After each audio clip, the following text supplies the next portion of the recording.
विशेषण के बारे में पढ़ने वाले हैं। देखते हैं विशेषण क्या होता है, विशेषण का क्या कार्य है और कैसे कैसे शब्द विशेषण बनते हैं, उनके बारे में आज हम लोग पढ़ेंगे।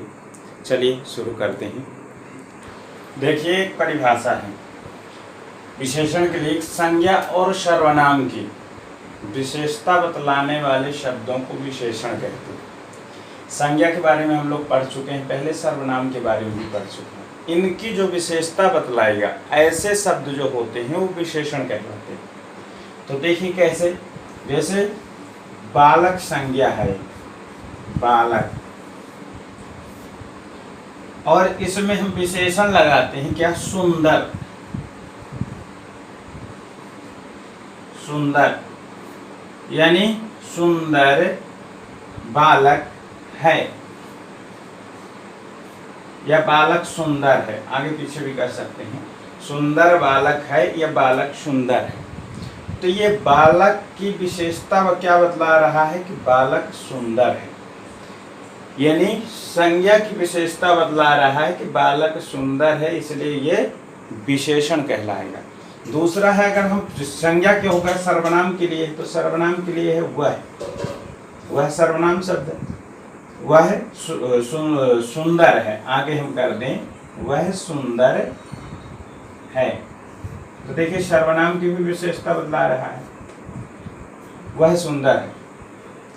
या अगर कह दें ये सर्वनाम को हम इसके साथ भी लगा लेते हैं, वह सुंदर बालक है, तो ये फिर ये बालक संज्ञा हो गई, इसके दो दो विशेषण हो गए, वह भी विशेषण हो गए और सुंदर भी विशेषण हो गए।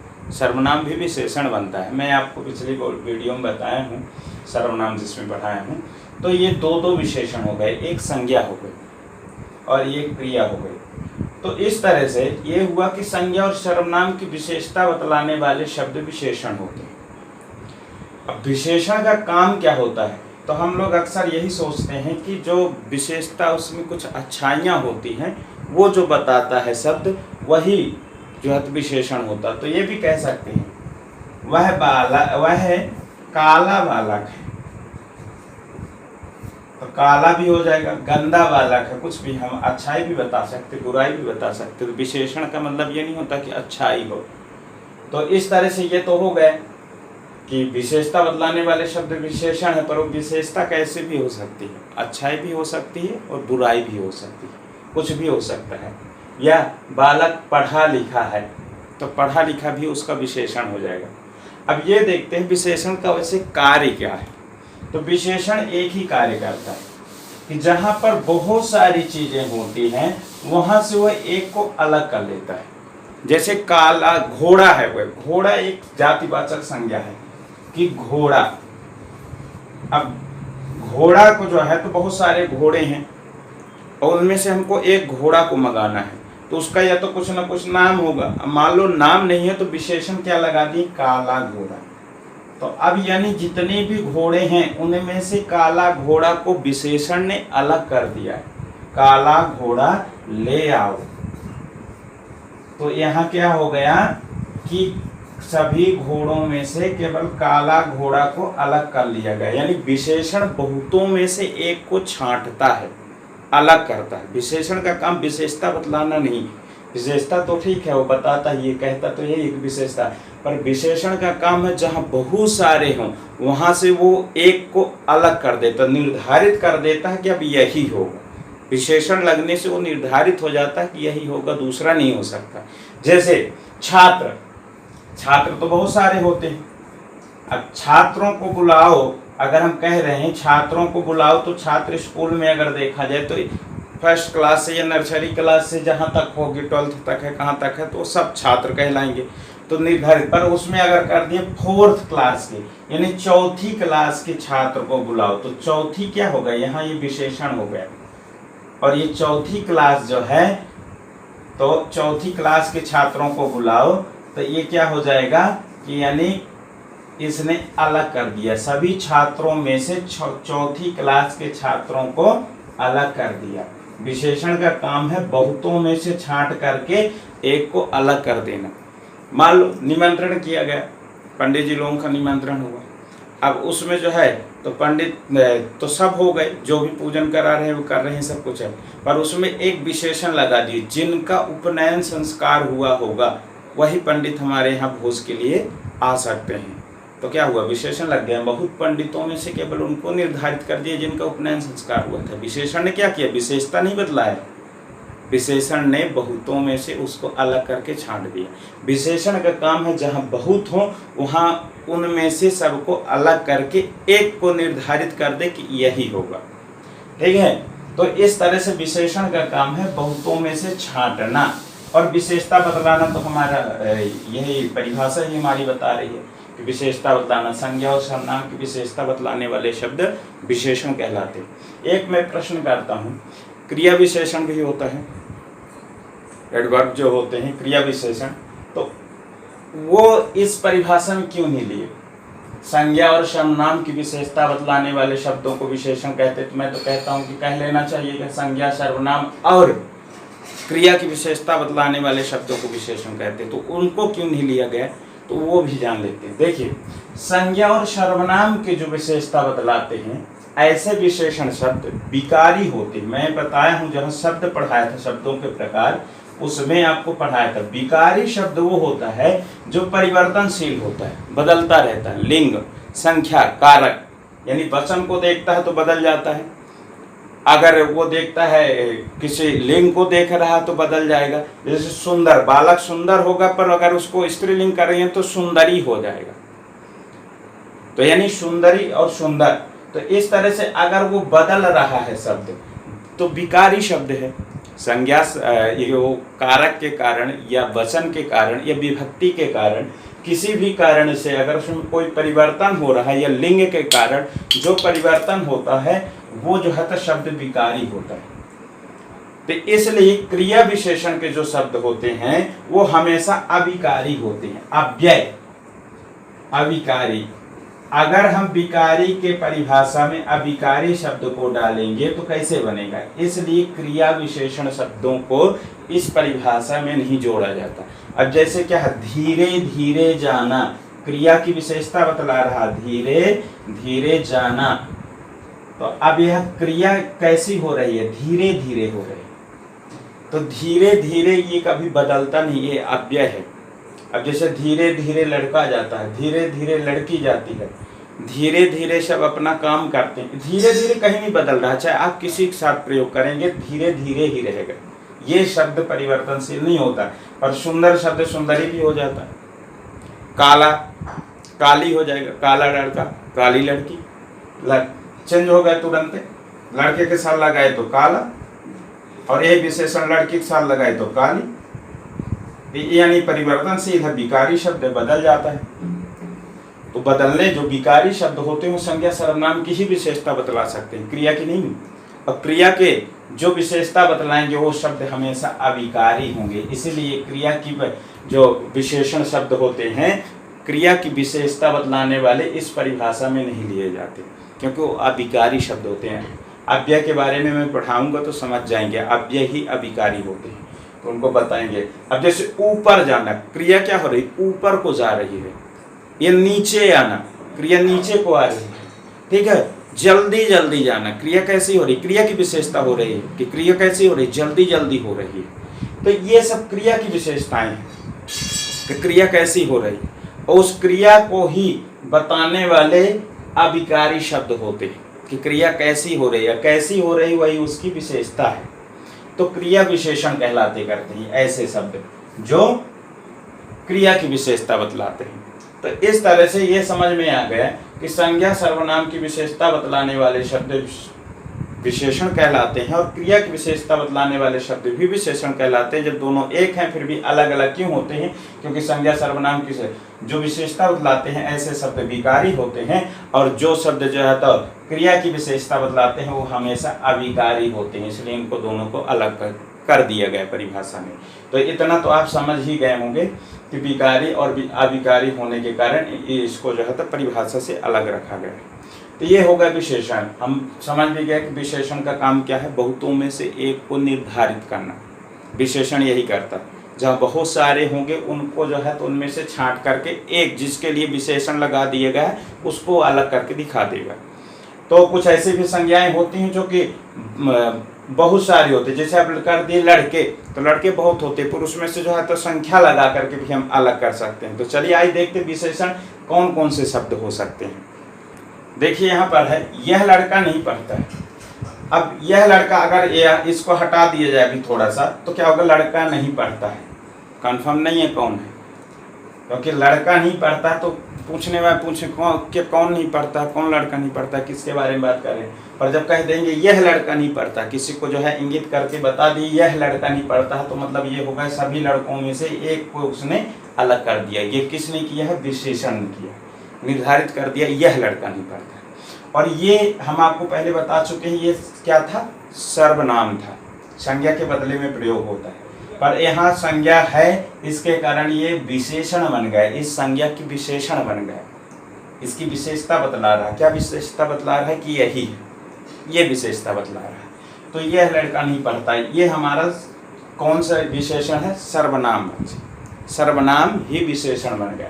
दूसरा और शब्द जो होते हैं, जैसे सुंदर लड़का है या लड़का सुंदर है, लड़का सुंदर है, या पढ़ा लिखा है, कुछ भी कर सकते हैं, जितने भी शब्द जैसे लगाना है। तो ये क्या बता रहा है यहाँ पर कि लड़का सुंदर है, लड़की सुंदर है, तो सुंदर ही होता करता है, वो क्या कहते हैं संस्कृत में विशेष देखने को मिलता है। तो इस तरह से हो गए। फिर अब एक संख्यावाची विशेषण होता है। संख्यावाची क्या होता है, 10 लड़कों को बुलाओ, जैसे कर दिया कि 10 लड़कों को बुलाओ। अब लड़कों को बोल देते तब तो समस्या खड़ी हो जाती, लड़कों को बुलाओ तो पता ही नहीं चलता कितने लड़कों को बुलाओ। तो इसने संख्या क्या कर दिया है, संख्यावाची विशेषण लग करके क्या कर दिया, निर्धारित कर दिया है कि 10 लड़कों को बुलाना है। ठीक है, तो ये संख्यावाची विशेषण हो गए कि 10 लड़कों को बुलाओ। अब एक चीज और जान ले, संस्कृत में भी होता है, यह है अयम बालकः न पठति। इसको हम बोलेंगे अयम बालकः न पठति। लड़का सुंदर है तो बालकः सुंदरः अस्ति, ऐसा संस्कृत में बोलेंगे। 10 लड़कों को बुलाओ तो क्या कहेंगे, 10 बालकान आह्वयतु, बुलाइए। ठीक है, तो ऐसा जो है तो संस्कृत में बोला जाएगा। संख्या क्या होती है, संस्कृत में एक वचन द्विवचन के लिए संख्यावाची विशेषण लगाने की कोई आवश्यकता नहीं। क्यों, क्योंकि एक वचन में हम क्या बोलते हैं, बालकः, ये तो स्वयं ही एक का बोध करा दिया, इसमें एकः बालकः कहने की हमको कोई जरूरत नहीं। द्विवचन में हम क्या बोलते हैं, बालकौ, तो यहाँ पर भी हमको 2 बालकों कहने की कोई जरूरत नहीं, क्योंकि स्वयं ही बता रहा 2। अब बालकः जब बहुवचन लगाते हैं तो बालकाः, अब बालकाः कहने से क्या हो जाता है, अनंत। अनंत माने जहां संख्या की अंत हो, आप जो अंत समझते होंगे वो है। बहुवचन में कोई संख्या निर्धारित नहीं होती, तो यहाँ से अब संख्यावाची विशेषण की जरूरत पड़ गई।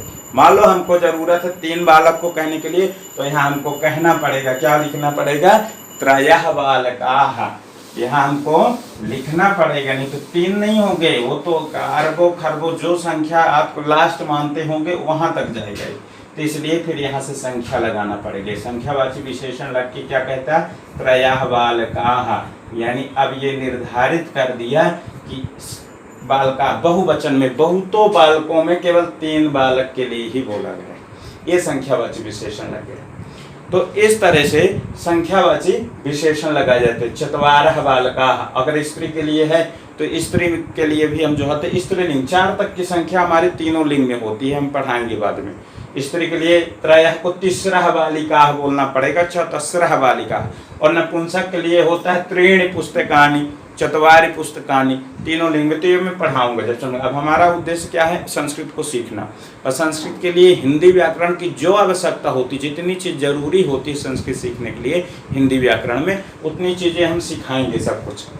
कि बाद में हमको दिक्कत न हो, क्योंकि कोई भी आप इंग्लिश सीखेंगे तो भी आपको हिंदी सीखना पड़ेगा, क्योंकि हिंदी के माध्यम से ही इंग्लिश में जाएंगे, और आप संस्कृत सीखेंगे फिर भी आपको हिंदी व्याकरण सीखना पड़ेगा, क्योंकि हमारी भाषा जो है मातृभाषा वो हिंदी है, हमारा माध्यम हिंदी ही बनेगा कहीं भी जाने के लिए। इसलिए हिंदी व्याकरण जब तक नहीं आएगी तब तक दूसरी भाषा तो हम सीख ही नहीं सकते, सोच नहीं सकते, सीखना तो दूर बात, ठीक है। तो इस तरह से ये संख्यावाची विशेषण हो गया। संख्या में दो प्रकार की संख्या होती है, एक सामान्य संख्या होती है, एक पूर्णी संख्या होती है। समान संख्या और पूर्णी संख्या क्या होती है? एक सामान्य संख्या में होती 1 2 3, ये सभी भाषाओं में होती 1 2 3 4 5 6 7 8 9 10 ऐसा बोलना, ठीक है। यह संस्कृत में होगा 1 2 3 4 5 6 7 8 9 10, इस तरह से चलता है। और इंग्लिश में भी 1 2 3 4 5 6 7 8 9 10 ऐसा बोलते हैं। और एक पूर्णी संख्या होती, पूर्णी संख्या क्या होती है? तो पूर्णी संख्या होती पहला, दूसरा, तीसरा, चौथा, पांचवा, छठा, सातवां, आठवां, नवा, 10वां, इस तरह से जो है तो वो हिंदी में होती है। संस्कृत में भी और तीनों लिंग में होती है लगभग। उसमें हिंदी में तो 2 ही लिंग होते हैं, तो 2 प्रकार के होते हैं, पहला और पहली, दूसरा और दूसरी, ऐसा संस्कृत में भी होती है। तो संस्कृत में प्रथमा, द्वितीय, तृतीय, चतुर्थ, पंचमा, षष्ठा, सप्तमा, अष्टमा, नवमा, 10वां, ऐसा चलता है। और इंग्लिश में भी होती है first, second, third, fourth, fifth, sixth, seventh, eighth, ninth, 10th। तो ये दोनों में अंतर क्या है? ये दोनों संख्या किस लिए होती है, कैसे? तो ये जान लीजिए, जो 1 2 3 4 5 संख्या होती है, ये संख्या सामान्य संख्या है। 2 3 4 5, अगर हम 5 बोलेंगे तो 5 का ही बोध करा देगी, 5। और जो हमारी संख्या होती है पूर्णी, वो अगर हम 5वां बोलेंगे तो 1 को नहीं गिनेगी, 2 को नहीं गिनेगी, 3 को नहीं गिनेगी, 4 को नहीं गिनेगी, सीधे 5वां यानी 1 का बोध कराएगी। संख्या तो 5 सुनाई पड़ रही है, पर बोध केवल 1 का कराएगी। ध्यान रखिएगा, वो भी विशेषण बनता है। ऐसे शब्द है प्रथमः बालकः अस्ति, पहला बालक है, ठीक है। यह त्रयः, तीसरा बालक, जिसमें जो होता है ना तृतीयः बालकः अस्ति। जैसे कक्षा भी होती है, हम लोग कहते हैं चौथी कक्षा, यानी कहते कक्षा 4, ये 4 कक्षा, 4 कक्षा कहेंगे तो 4 संख्या हो जाएगी, 1 कक्षा, 2 कक्षा, 3 कक्षा, 4 कक्षा, हम लोग कहते हैं चौथी कक्षा। या पाठ भी बोलते हैं तो कहते हैं पहला पाठ, दूसरा पाठ, तीसरा पाठ, यानी कहते हैं पाठ, 1 पाठ, 2 पाठ, 3 पाठ, 4 पाठ पढ़ के आना, तो लोग 4 पाठ तक पढ़ना होगा, 1 से लेके 4 तक। पर हम चौथा पाठ पढ़ के आने, यानी चौथा नंबर 1 का बोध कराती है। तो जो पूर्णी संख्या होती है, वो चाहे इंग्लिश में हो, चाहे हिंदी में हो, चाहे संस्कृत में हो, वो सबको छोड़ते हुए जो नंबर बोला गया है उसी को बोध कराती। अगर हम कह दिए 5वें बालक को बुला लो, कतार में खड़े हुए हैं बहुत सारे बालक, उसमें से हमने 5वें बालक को बोला कि 5वें बालक को बुला लाओ, ठीक है, इतने सारे बालक हैं, तो उसमें 1 2 3 4 5, यहाँ से जो है तो गिने 1 2 3 4 5, यानी इस बालक को ले जाना, बुला के 1 को ही ले जाएंगे। संख्या 5 सुनाई पड़ रही, पर ले किसको जाएंगे? 1 को ले जाएंगे। तो ये पूर्णी संख्या 1 को बोध कराती है। वहां से जहां तक उसकी संख्या होगी उनको सबको छोड़ देगी, आगे का भी कोई मतलब नहीं, वो केवल उसी को बुलाएगी, उसी संख्या का बोध कराएगी, उसी व्यक्ति का या उस संख्या में जो बैठा होगा केवल उसी का बोध कराएगी, यानी 1 का बोध कराएगी। तो इस तरह के 2 प्रकार की संख्या होती है। इनके बारे में फिर जब उसमें पढ़ेंगे तो जब विशेषण ये बनाया करेंगे तो सिखाएंगे भी और विस्तार से, ऐसा नहीं, पर एक बार मैं बता दिया हूँ कि संख्या दोनों प्रकार की, प्रथमा बालक का भी विशेषण बनता है और एकः बालक का भी विशेषण बन जाएगा। तो दोनों प्रकार की संख्या और सबका विशेषण हिंदी में भी बनेंगे और इसमें भी, संस्कृत में भी बनेगा। पहला लड़का, पहली लड़की, या एक लड़का, एक लड़की, ठीक है। और उसमें भी है फर्स्ट या 1, दोनों चीज़ हम बोलते हैं इंग्लिश में भी। तो इस तरह से तीनों भाषा में हमको जो है तो ये 2 प्रकार की संख्याएं मिलती हैं। तो आप तो समझ गए होंगे कि विशेषण हमारा सर्वनाम भी बनता है। विशेषण और भी जितने भी शब्द हैं, सुंदर है, काला है, या उसकी कुछ योग्यता बताना या नंबर बताना, कुछ भी है, या संख्यावाची विशेषण, ये सब विशेषण बनते हैं। विशेषण का काम भी मैं बता दी हूँ। विशेषण का काम केवल विशेषता बतलाना नहीं होता, विशेषण का काम होता बहुतों में से छांट करके उस विशेष व्यक्ति को अलग कर लेना या उस विशेष वस्तु को अलग कर लेना।